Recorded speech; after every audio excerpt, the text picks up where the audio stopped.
par l'esprit de divination. Vous devez savoir ceci, mon frère. Ce n'est pas parce que je connais des choses sur ta vie que c'est Dieu qui m'a parlé. Vous devez savoir ceci. Ce n'est pas parce que quelqu'un te donne ton nom que c'est Dieu qui lui a donné ton nom. Vous devez savoir ceci, que ce n'est pas parce que quelqu'un te donne ton adresse qu'il a reçu ça de Dieu. Même les Mbikoudi le font. Les Mandona le font. Alors ce n'est pas parce qu'il y a des précisions que c'est toujours Dieu. Dieu donne les précisions, comme on nous a enseigné, je crois, hier. Il a donné la précision en Corneille, sur Simon, sur le corroyeur, là où il était à Jopé, tout. Mais le diable aussi fait de même. Lorsque Moïse a jeté le bâton, les magiciens aussi ont jeté le bâton. Vous devez savoir que ça existe aussi. Prophétiser au nom de Dieu, mais par les démons. Comment tu peux savoir? 2 ou 3 choses. 1, ça ne s'accomplit pas.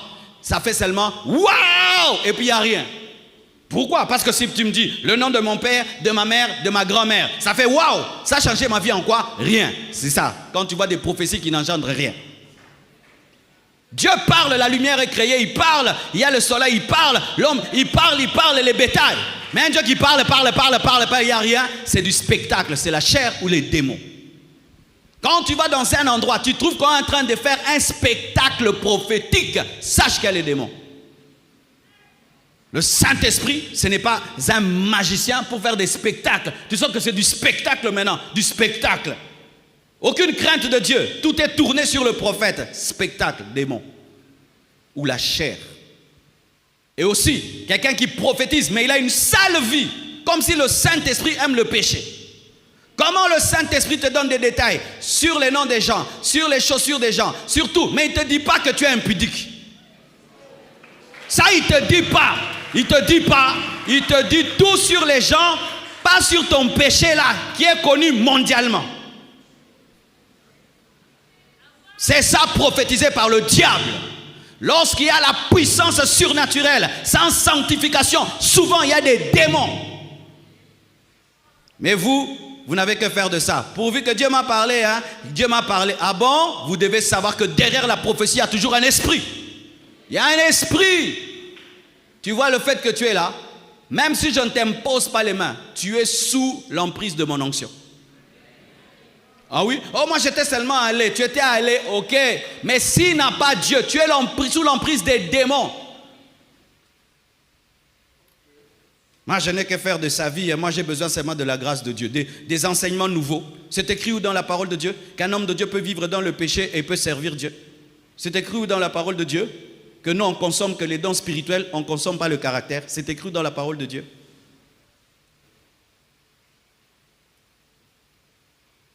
Frère, si tu es prophète et tu sens que tu as perdu la sainteté, ne prophétise plus. Tu vas commencer à prophétiser par le diable. Si tu es prophète, tu sens que tu perds la vie de prière, arrête de prophétiser. Tu vas prophétiser dans l'expérience. Quand tu es reconnecté de Dieu, tu vis dans la crainte de Dieu, commence à prophétiser.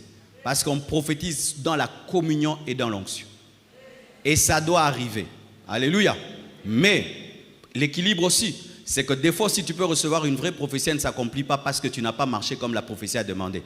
Ah oui, parce que certains aussi vous dites, ah il a dit, on n'a pas vu, est-ce que tu avais cru? Est-ce que tu as marché comme la prophétie a dit? Parce que Dieu peut te donner une promesse, mais elle est retardée par le péché.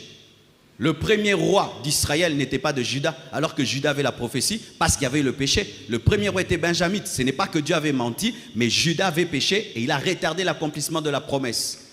Ça aussi, vous devez savoir. Alléluia.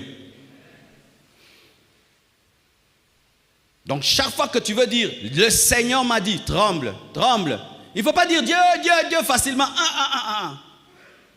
J'ai reçu une prophétie sur le pays il y a 2 ou 4 jours.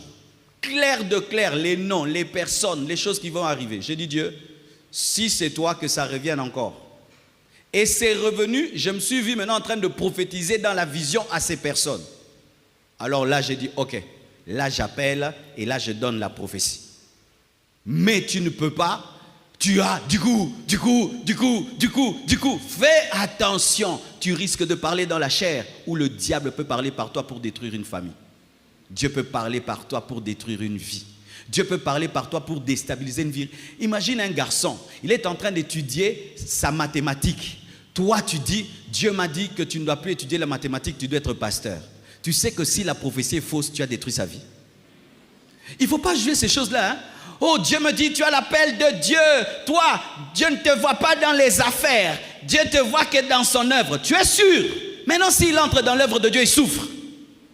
Je ne te vois pas au Congo. Je suis en train de voir Italie. Si tu n'as pas bien entendu, il va en Italie, là-bas, il attrape le corona. Vous voyez, hein? Prophétisez avec crainte et tremblement. Alléluia. Et faites attention à vos rêves. Beaucoup de rêves sont à jeter dans les poubelles. Comme là, tu rêves, tu vois la nourriture. Ce n'est pas que tu as la sorcellerie. Tu as envie de manger la viande il y a longtemps. Mais il y a des gens qui vont chercher, délivrez-moi, je mange la viande. Est-ce qu'avant Alpha, tu mangeais la viande? Tu as envie de la viande. Mais non, maintenant, il y a la... Si tu vois le chien, c'est l'impudicité. Si tu vois le chat, c'est la sorcellerie. Si tu vois le serpent, c'est quoi? C'est Satan. Si tu vois les militaires, ce sont les démons. Mais non, je peux voir les militaires, mais ce sont les anges aussi qui me protègent. Maintenant, tout, maintenant, si tu vois, c'est ceci. Il y a même des livres qui sont vendus où on vous explique quel sens je veux dire ceci. C'est bloquer le Saint-Esprit.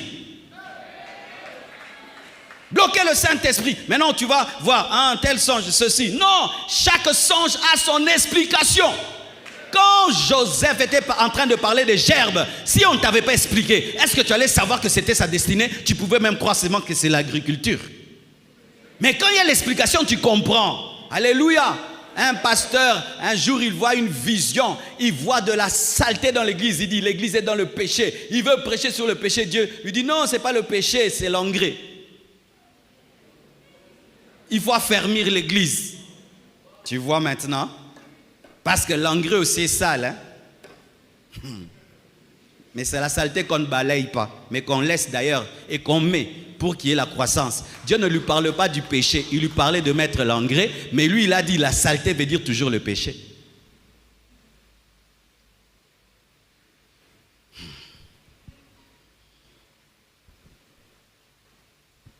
Si tu es là, tu lis des livres occultes pour prophétiser, répands-toi.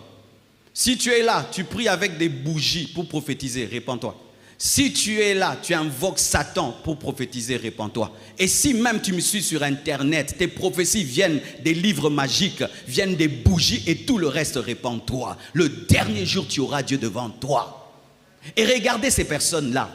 Elles invoquent le diable, mais pour avoir la crédibilité, elles mettent Jésus. Ça révèle déjà que Jésus est élevé au-dessus de Satan. Parce que s'ils étaient fiers de Satan, si elles étaient fières de Satan, il fallait qu'elles disent directement, Satan a dit. Mais pourquoi vous ne citez pas le nom de votre maître? C'est parce que le nom de Jésus est le nom le plus élevé. C'est pourquoi vous le citez. Citez le nom de votre maître et dites, le maître Satan m'a parlé de ta vie. Pourquoi vous ne citez pas le nom de votre maître?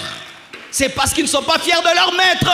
C'est pourquoi ils usurpent le nom de notre maître. C'est pourquoi la Bible dit, plusieurs prophètes viendront sous mon nom. Sous mon nom, c'est porter le nom de Dieu sans être en communion avec Jésus.